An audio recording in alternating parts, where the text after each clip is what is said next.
Godaannisni maalimee waan saanaaf himaa hiikaa itti laachuun anaaf baay'ee cimaa. Gaafa yaanni wayii laphee kee irra taa'ee akka hin fayyine keessi kee madaa'ee madaan sun qulqulee gaaf sirraa malee sanbooda kooree godaannisatee laphee kee irra taa jireenya kee guutu akka hin dagannetti hanga gaafa duutu. Lakkaawwameen dhumuu godaannisni dhibbaa kan rakkoof kan dhibee kan jaalalaaf jibbaa. Tokko lama jechuun guyyaan irra geesse guyyaan sunis dabree waan baay'ee balleesse wanta dabarsine himuudhaaf tarreesse afaaniin dubbadde qalamaan barreesse dandeen fituu seenaa naa dubbatu isa garaan kan koo yaadatee gubatu.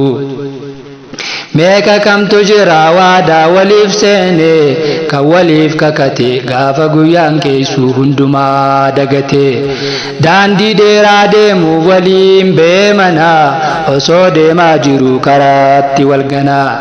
Kun sobee kakannaan tokko dhugaasee riqicha tokkorraa waliin lagacee sobee sabsiiseetiin namarraa fageesse akka hin fayyine lapheesaa madeesse hallayyatti gatee ofii biraa deeyse I love you jecha kan hallayyaa seene of duuban deebine yookaan gamanceene.